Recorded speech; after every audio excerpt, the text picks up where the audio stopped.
entre Dadis Camara et le colonel Tchekboro, qui sera isolé pour enfin dire la vérité. Dans cette vidéo, nous vous disons tout, suivez.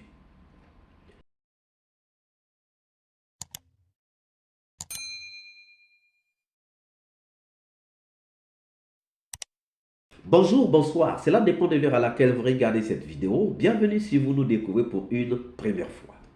Nous sommes encore dans le procès des massacres du 28 septembre 2009. Un procès qui a commencé depuis le 28 septembre et qui est là encore en cours, malgré cette vacance judiciaire qui fait que nous ne puissions pas avoir de procès pendant quelques semaines. Vous avez vu Marcel revenir, Marcel demander de parler, Marcel demandait une reprise de parole. Pourquoi il a demandé une reprise de parole? C'est parce qu'on l'avait mis dans des conditions qui ont permis que cela arrive. Marcel est venu au procès prétendant qu'il n'avait jamais été au stade, prétendant qu'il n'en savait rien, prétendant qu'il était malade, alité donc chez lui, prétendant que le 28 septembre, il n'était pas sorti. Mais Marcel est revenu à la barre. Qu'est-ce qui a fait que Marcel revienne à la barre? On avait isolé Marcel. À la prison centrale, on avait mis Marcel.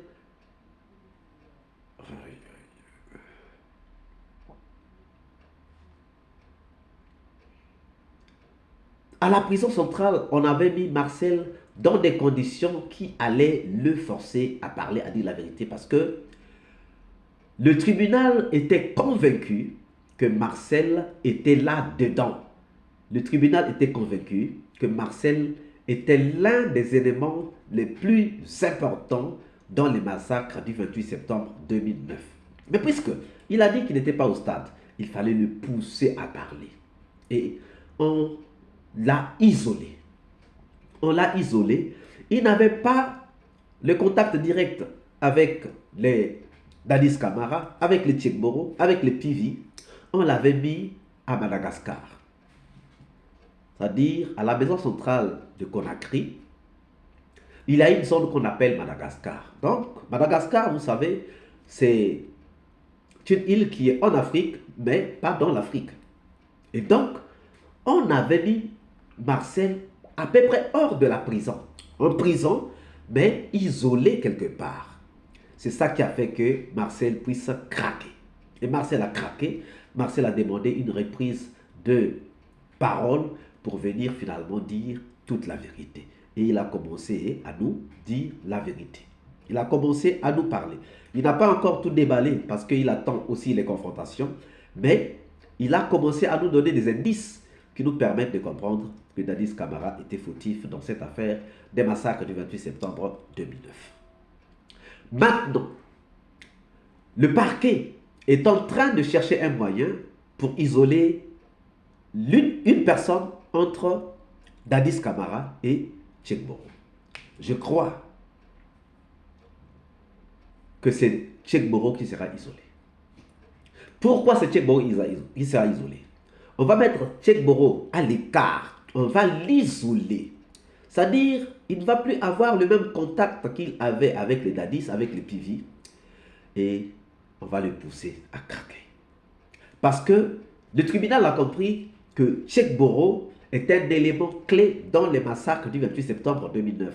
Tchekboro a tout l'agenda des massacres du 28 septembre 2009. Tchekboro a tout le plan. Il a tout le plan, il a tout le programme, il connaît toutes les planifications, il en sait tout. Parce que Tchekboro est resté avec Dadis Camara jusqu'au 27, dans la nuit du 27 au 28 septembre, jusqu'à 1h du matin. Tchekboro a suivi la conversation entre Dadis Camara et Sidia. Tchekboro sait ce qui s'est préparé. La réunion du 27, Tchekboro était là. La réunion qu'ils ont eue le 27 septembre, soir, Tchekboro était là. Pendant que les autres étaient partis, Tchekboro était resté. Pendant que Dadis appelle Sidia, Tchekboro est là. Et c'est Tchekboro qui se retrouve encore au stade le 28 septembre 2009. Donc, le parquet a compris que Tchèque-Boro en sait beaucoup. C'est pour cela que bientôt, ne soyez pas surpris quand vous disent que Tchèque-Boro a été isolé. On va l'isoler, on va le mettre dans les mêmes conditions qu'on avait placé Marcel pour qu'il puisse craquer et enfin venir nous dire la vérité. Parce que si Tchèque-Boro parle, ça sera fini. Si on arrive à faire parler Tchèque-Boro, ça sera complètement terminé. Parce que Tchèque-Boro, on sait trop.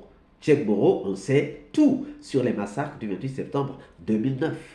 Donc, chers amis, l'alerte que nous vous lançons, c'est que bientôt, Tchèque-Boro ou Dadis, l'un de deux sera séquestré, non, peut-être pas séquestré, sera isolé. Pour l'empêcher d'être en contact avec les autres et faire un examen de conscience, faire une rétrospective afin de décider s'il ne serait pas mieux de dire la vérité et atténuer sa peine ou encore garder le secret et alourdir sa peine. Donc, chers amis, dès le retour du procès, vous allez remarquer, peut-être pas avant le retour, parce que ça va se faire d'ici très très peu de temps, même si le parquet, en fait la justice, est dans ses vacances judiciaires, on ne sait pas comment ça va se passer, mais c'est imminent, ça va bientôt se passer. On va éloigner, on va isoler soit Dadis Camara, soit Tchèque-Boro. Et pendant cet isolement, Dadis Camara ou encore Tchèque-Boro, celui qui sera isolé va réfléchir pour en fait venir nous dire, en fin de compte, la vérité sur les massacres du 28 septembre 2009. Donc ça, c'est une décision sage. C'est encore dans les coulisses, mais nous vous l'annonçons. Si cette vidéo vous a plu, ne manquez pas de laisser vos pouces bleus, de commenter, de partager dans vos groupes et vos pages.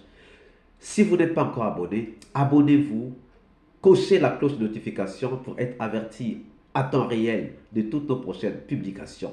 Pour ceux qui veulent rejoindre notre groupe WhatsApp, le lien se trouve en haut. Sinon, vous envoyez un message à notre numéro WhatsApp qui est en haut. Nous nous ferons le plaisir de bien vouloir vous intégrer.